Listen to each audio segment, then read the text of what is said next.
perceptions. Good. Let me start by letting you know that we are in a Turing test. One of the participants is actually a non-human. Try to identify him or her. It's a him, right? Okay. We have a Zoom robot here actually. The robot will generate a report to you later. You will all see it. Yeah, but active participant. Okay. So let's play with that a little bit. Let me try sharing the screen. Let's see if that works.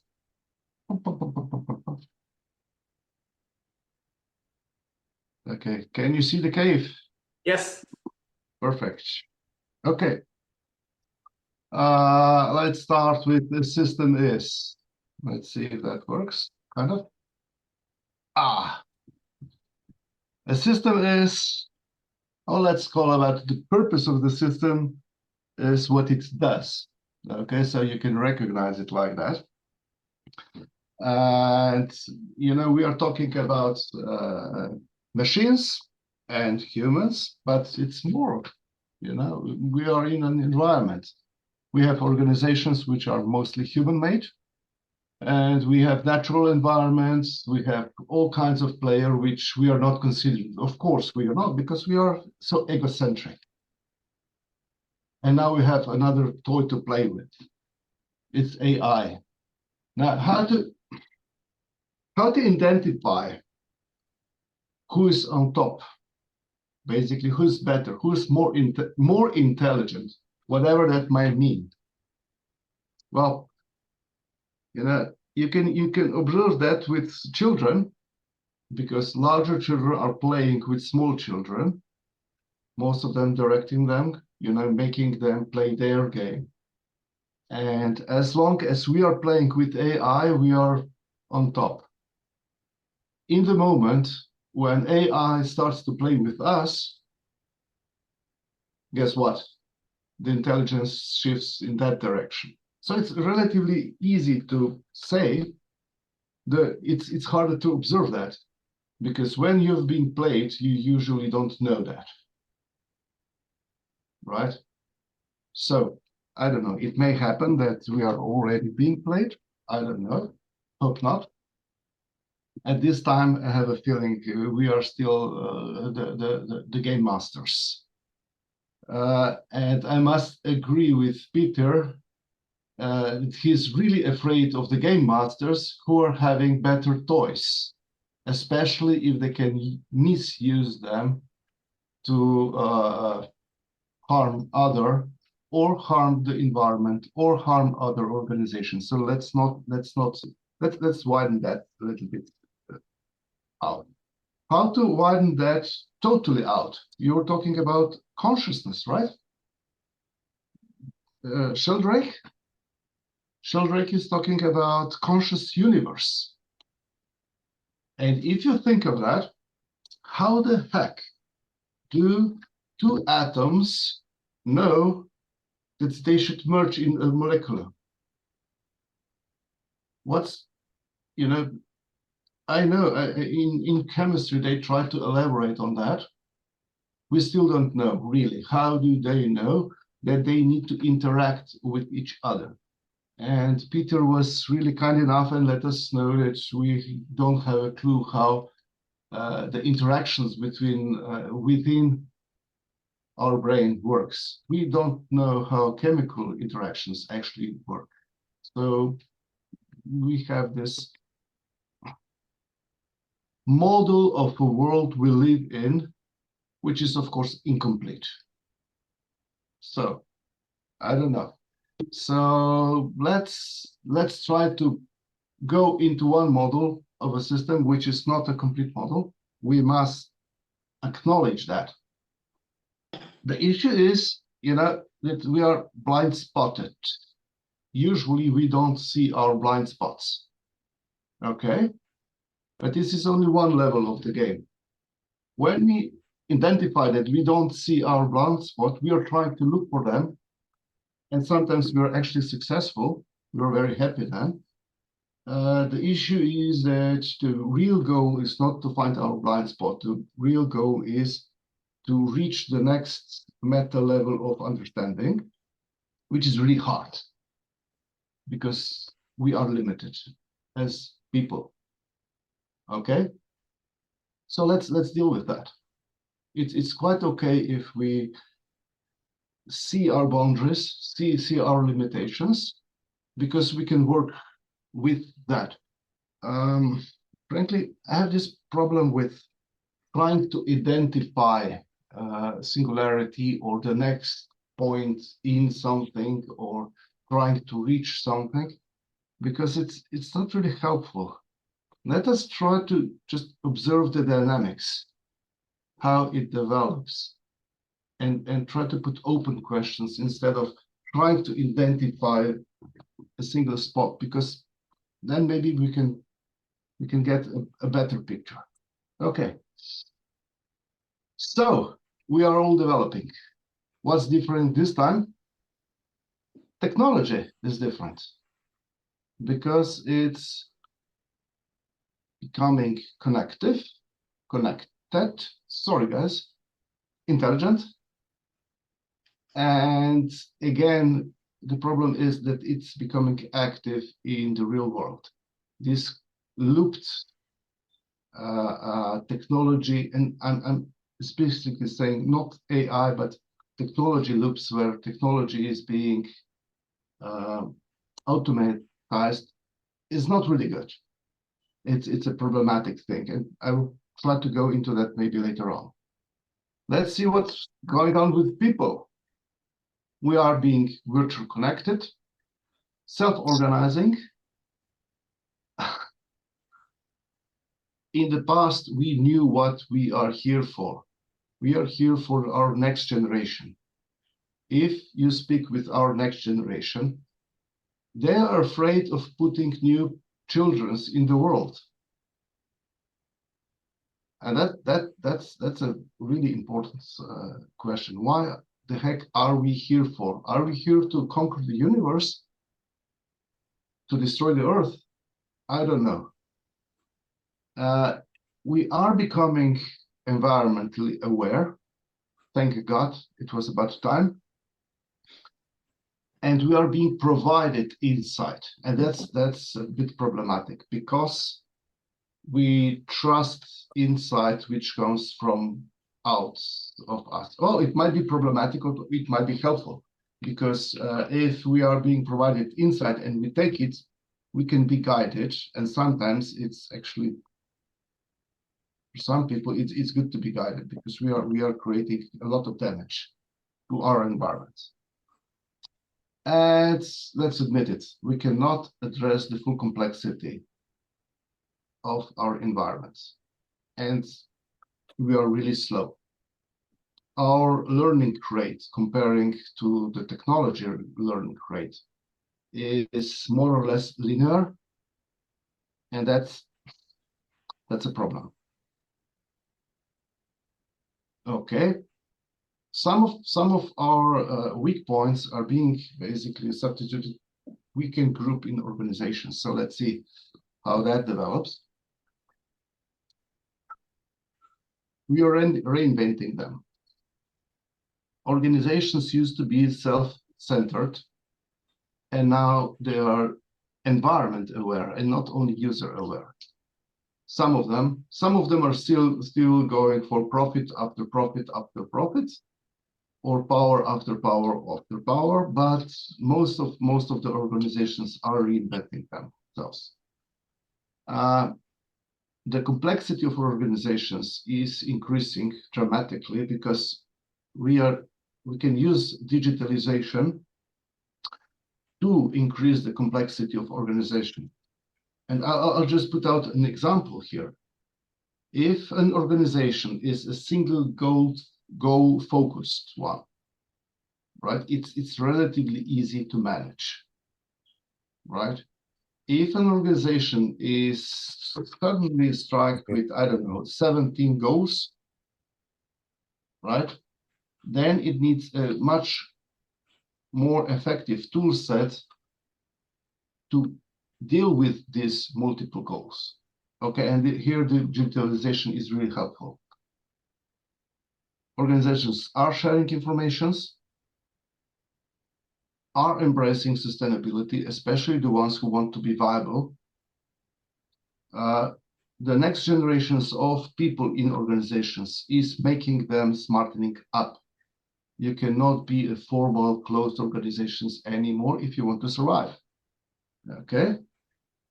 And yes, we are using AI in organizations to do the work nobody wants to do. Okay. Let's have a look at the environment, which is obviously most of the time neglected. And I'm talking about nature, social environment, and urban environment. Social means society. Okay. And we are starting to understand that a little bit better than we used to understand it a decade ago, right? And more than we learn from that, you know, the complexity is being unfolded. But this is a process. I cannot say we are at that particular point, but this is a process which I think we should follow up. And this is where AI is really helpful with doing all the nasty, tedious work of putting the dots together. Okay.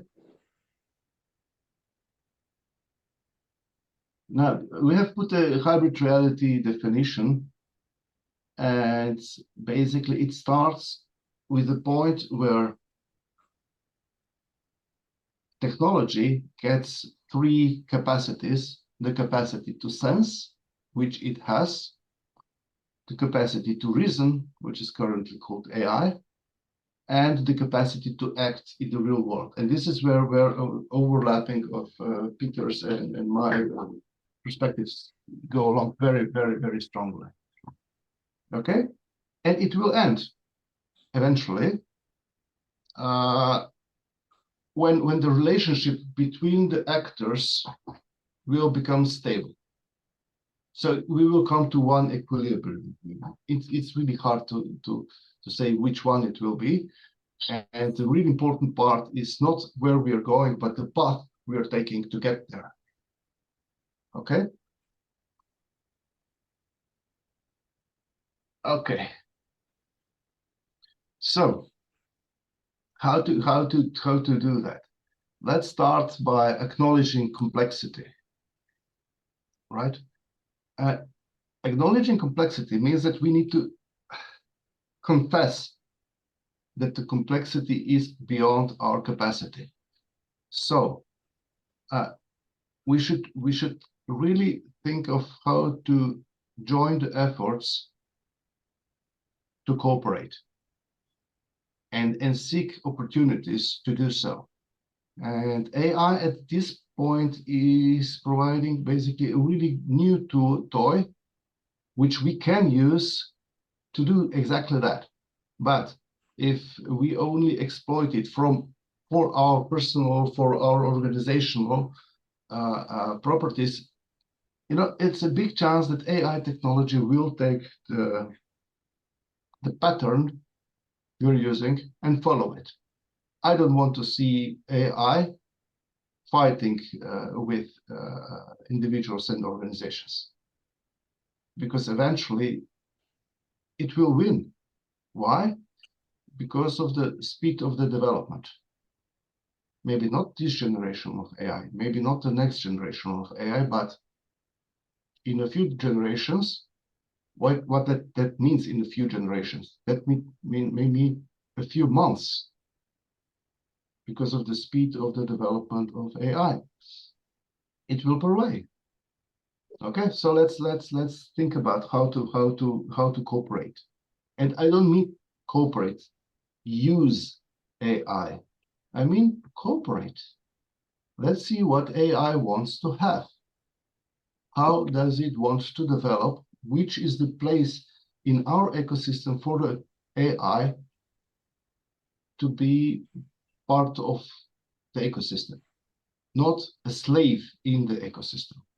Sorry to interrupt. Is this a restaurant? The picture? Which one?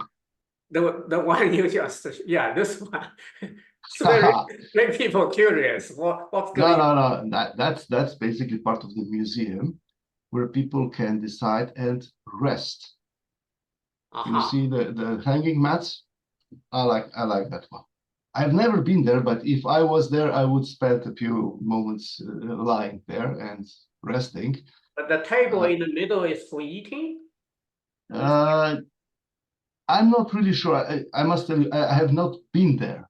But yeah. Looks like a coffee shop, coffee cups. It looks like something. Well, we can zoom in.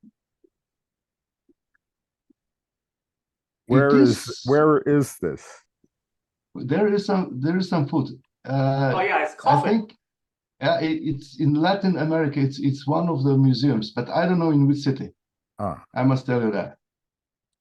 Okay. Now I will speed up a little bit.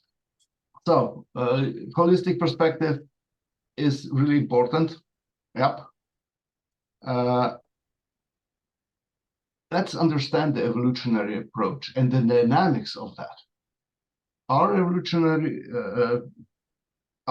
development as a species basically ended with, that's a theory, but ended with the start of the civilization, right?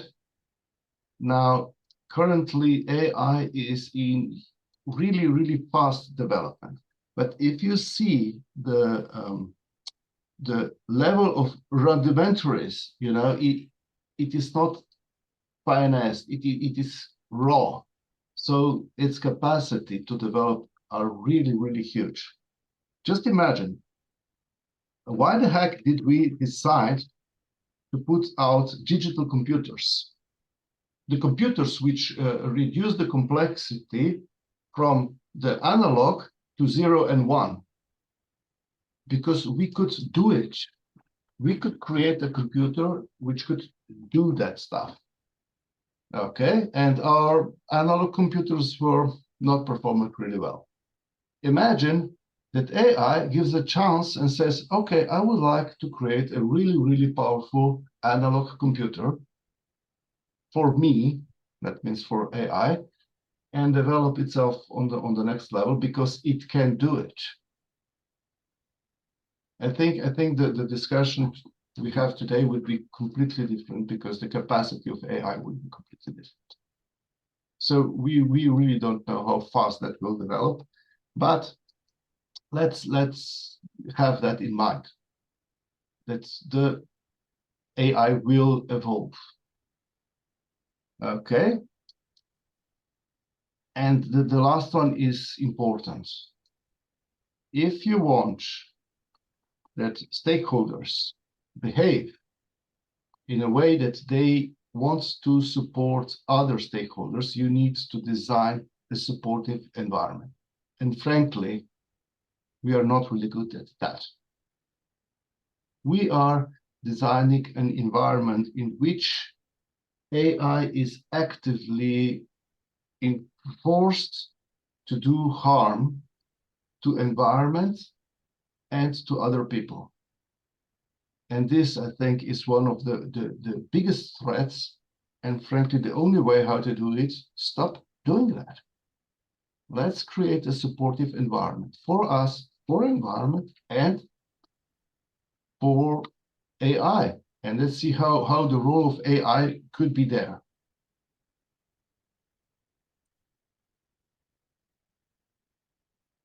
And let's learn. And it's always so important to, first of all, feed forward. That's okay, but then also feedback and look at the results of your previous experiences. And you know what a clear mind, what a clear conscience is basically a lack of good memories. So the issue is that AI has a relatively good memory.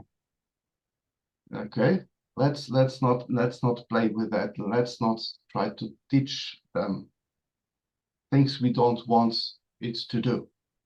Okay? How does AI basically experience our world? And we are putting human as a measure of, how it should be experienced. Well, we have plenty of blank spots. We have plenty of bad memories, right? And AI is not like that. So we should not presume that it will understand the world we live in as we do. And frankly, I don't know how AI understands the world because I'm not AI. Maybe one of us is. I don't know. Let's see that. Okay. What's next? Did you, when I was talking, did you have a look at the cave? So, is this a Platon cave and we will go out?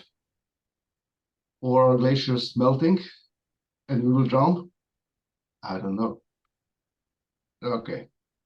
Thank you for